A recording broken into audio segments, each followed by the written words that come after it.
এখন ঠিক বেজেছিল বিকেল 4টে। আর এখন আমরা পাত্রাতু ভ্যালিতে আছি। পাত্রাতু ভ্যালিতে এখানে ভিউস মানে ইউটার্নগুলো ভালো করে বোঝার জন্য আর দূরের পাহাড়গুলো দেখার জন্যই দাঁড়ানো। এখানে কিছু ছবি টবি নেওয়ার ছিল। সবার প্রথমে জানাই অরিত্র ডট অরিত্রী এর মোমে আপনাদের আবারও স্বাগত। আর আমি এখন রাঁচিতে আছি। রাঁচির আমার এটা প্রথম দিনের 3 নম্বর ভিডিও চলছে। আর দাদা বৌদি কাকুর মেয়েরা ওরা আরও একটু উঁচুতে চলে গেছে, উপর থেকে ভালো ভিউটা দেখা যাবে। আমি বললাম না, আমি এখান থেকেই যেটুকু দেখতে পাচ্ছি এইখানে একটু সাইডে চান্স পেয়েছি, এইখানেই ছবি কটা তুলে নিই। এই যে দিদি জামাইবাবু তার দুটো মেয়ের একসঙ্গে ছবি তুলে দিচ্ছি।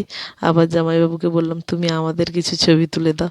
সে আবার তার ফোনে কিছুটা ছবি তুলে দিচ্ছে। এখানে শুধু এই ভিউটা মানে চারদিকে নেওয়ার জন্য আর সেলফি, বিশেষ করে সেলফি আর ফটো তোলার জন্য এইখানে মানুষ পুরো ভিড়ে মানে ভীষণ ভিড়। এইখানে এই জন্য সময় কাটিয়ে দিচ্ছিলাম। এখান থেকে একটু তাড়াতাড়ি বেরিয়ে গেলে আমার মনে হয় ভালো হতো। কেন বলুন তো, এখানে এমনি তো পুরো কুয়াশাতে ভর্তি হয়ে গেছে আর দূরে দূরে ঝাপসা দেখা যাচ্ছে। আর ইউটার্নটা খুব একটা ভালো বুঝলাম না এই মুহূর্তে এসে। যাই হোক, এখানে নেমেছি যখন, ঘুরতে এসেছি যখন, এই সময়ের মধ্যে নিয়ে নিতে হবে। তারপরে গিয়ে ফুচকা দোকানের সামনে দাঁড়ালাম। ফুচকা দোকানের সামনে দাঁড়িয়েই চলে এসেছি। সত্যি কথা বলতে ফুচকা দোকানে খাওয়ার সময় ছিল না। যতজন লাইনে ছিল বলল, আমার দাদা এসে বলল আর খেতে হবে না, চল চল। এবারে আমরা সোজা পৌঁছে গেলাম পাত্রাতুর লেকে। এইখানে লেকে বোটিং করবো বলে চলে এসেছি। আর ওই স্পিড বোটগুলো চড়ার আমার ভীষণই ইচ্ছা ছিল, কিন্তু বাচ্চারা এত স্পিডে ছুটবে, এই ঠান্ডা লাগবে, ওই অমুক লাগবে, মানে অনেক কিছু বুঝিয়ে বাজিয়ে আমাকে তো ছেড়ে দিল। দিয়ে আমরা কী করলাম, যারা এই হাতেই প্যাডেল করছে না, ওই হাতেই হাল বয়ে বয়ে হাল টেনে টেনে নিয়ে যাচ্ছে, ওইটাতে করে আমাদের ঘোরালো। সেই ঘোরার আগেই আমরা এই যে লেকে ঢুকছি। এবারে আমরা এই মুহূর্তে যদি তবুও মানে বোটিংটা শুরু করতাম তবুও ভালো ছিল। কিন্তু এখানে এসে আমরা চারদিক ঘুরে ফিরে লেকটাকে দেখতে দেখতে আরও মানে লেকটাকে চারদিকে পর্যবেক্ষণ করে আর তারপরে কিছু ফটো তোলাতুলি এইসব করে যখন আমরা জলের কাছে যাই তখন অনেকটাই সন্ধে হয়ে আসছিল। খুব দেখতে সুন্দরই লাগছিল। আমরা তো খুবই মানে আনন্দিত ছিলাম, এক্সাইটেড ছিলাম যে অত স্পিড বোটগুলো মানে বোটগুলো স্পিডে বেরিয়ে যাচ্ছে। আমি ভাবছিলাম ওটাই আমরা করব, মানে ওটাই আমরা চড়বো, আমি ওটাই ভেবে রেখেছিলাম, কিন্তু চড়িনি। আর বাচ্চারা এখানে এসে দেখুন খুবই আনন্দ। আর এমনিতেই বেলা ডুবা ডুবা অবস্থা, সূর্যাস্ত যাওয়ার মতন অবস্থা। এই অ্যানা খুবই আনন্দ, সবাই হাই হাই করে চলে যাচ্ছে আমার ভিডিওতে। আমি বললাম হোক ভালো। দেখুন এখন কতটা ঝাপসা হয়ে গেছে। এরপরে চললো ফটো সেশনের পালা। ফটো এই যে আমার কাকুর মেয়ে আবার ছেলে মেয়ের বাবার সঙ্গে একটা ফটো নিল, বললো জামাইবাবুর সঙ্গে আমার একটাও ফটো নেই।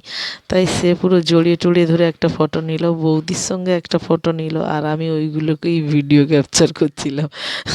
শুধু ফটো সেশন চলছিল। আর আমার দাদা অনেকটা দূরে গিয়ে একটু মানে যারা বোট করছিল হাতে প্যাডেল নিয়ে, ওদেরকে অনেক বুঝিয়ে বাজিয়ে অনেকটা কম খরচে যাতে যাওয়া যায় সেই হিসাবে এই যে 3 জামাইয়ের আবার সেলফি তোলা চলছে। কাকুর মেয়ের, আমার দিদির, আমার জামাইবাবু আর ছেলে মেয়ের বাবা আর কাকুর মেয়ের কাকুর জামাই, বলতে গেলে কাকুর জামাই, 3জনেরই চলছে। আর একটা ক্ষুদে সদস্যদের একটা ছবি তোলা হচ্ছে এখানে।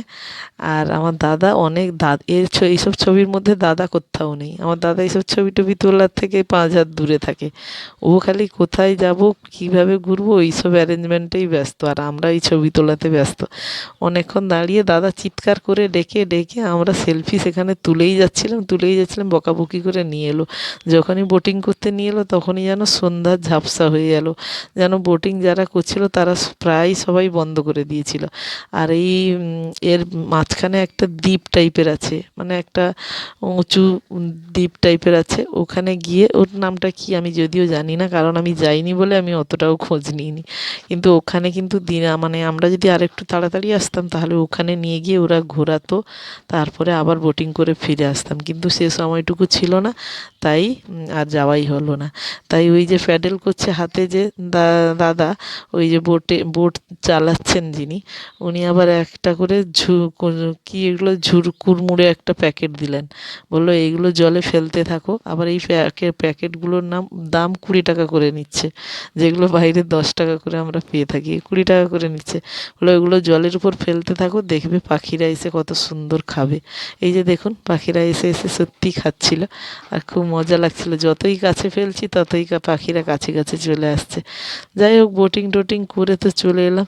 ওখানে ওরা দাঁড়িয়ে আবার কালকে বোটিং করা যায় কি না তার আলোচনা করছে। আমি বললাম কালকে করার দরকার নেই, আমাদের নেক্সট যেটা দেখার দরকার সেটাতে চলে যাই। গাছগুলোকে দেখুন কি সুন্দর, পাতা টাতা একটাও কিছু নেই, পুরো মরা খেকো গাছগুলোকে এমন দাঁড় করিয়ে রেখেছে, একটা লাইট দিয়ে দিয়েছে, অনেকটা সুন্দর লাগছে দেখতে। সেটারই আমি দাঁড়িয়ে দাঁড়িয়ে একটু ছবি নিচ্ছিলাম। তারপরে বাচ্চারা এলো কোথায় না, সাইডেই একটা মেলা বসে আছে, ওই মেলাতে চলে এলো। যেহেতু সন্ধ্যা হয়ে গেছে, এবারে আমাদের তো হোটেলে ফিরতে হবে, তাই বাচ্চারা যেহেতু একটু আনন্দ করবে বলে ওদেরকে দিয়ে এলাম। আর আমার সোনা আবুর আমি পয়সা দিয়ে দিয়েছি মিকি মাউসে ওঠার জন্য, ও কিছুতেই উঠতে চাইছে না। তার বোনও বেশ এনজয় করলো, কিন্তু ও কিছুতেই উঠতে চাইলো না। ওগুলো ঘুরে টুরে আমরা হোটেলে গিয়ে আবার একটু ফ্রেশ ট্রেশ হয়ে আবার চলে এলাম। কোথায় এলাম না, এখানে যে আমাদের 60 জন আমাদের কাঁথি থেকে যে যারা যারা গেছিলো আমার বাপের বাড়ির পাশের থেকে 60 জন, ওরা যে হোটেলটাতে আছে আমরা সেই হোটেলেই এলাম।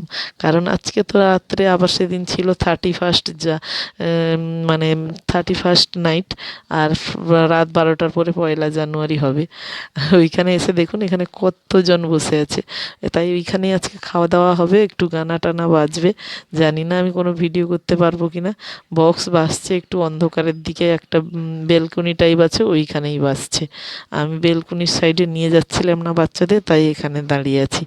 আর আজকেই এখানে এসে খাওয়া দাওয়া হয়ে গেছে, এখন আমাদের হোটেলে ফেরার পালা। আর এই মুহূর্তে বেজে গেছে প্রায় রাত্রি 12টা বেজে গেছিলো। আর সেই সময় মানে হবে কি, আর এসছিল যে এখানে 60 জনের মধ্যে, তা 60 জনের মধ্যে একজন বৌদির আর একজন ভাইয়ের, দুজনেরই আজকে পড়েছে বার্থডে সেলিব্রেটের জন্য তাদের কেক এসছে। তাই আমাদের একটুখানি আটকে দিল যে তোরা চলে যাচ্ছিস, একটুখানি দাঁড়িয়ে যা। দিয়ে তেমনি আমাদের নিউ ইয়ার সেলিব্রেটও হয়ে যাবে, আর এদের দুজনের কেক কাটাও হয়ে যাবে। ওই বৌদিটা ফার্স্ট কেক কাটবে, তারপরে আমার ভাই যে দাঁড়িয়ে আছে সে আমাদের পাড়ার ভাই। তারা এইখানে হোটেলে 60 জন আছে। তা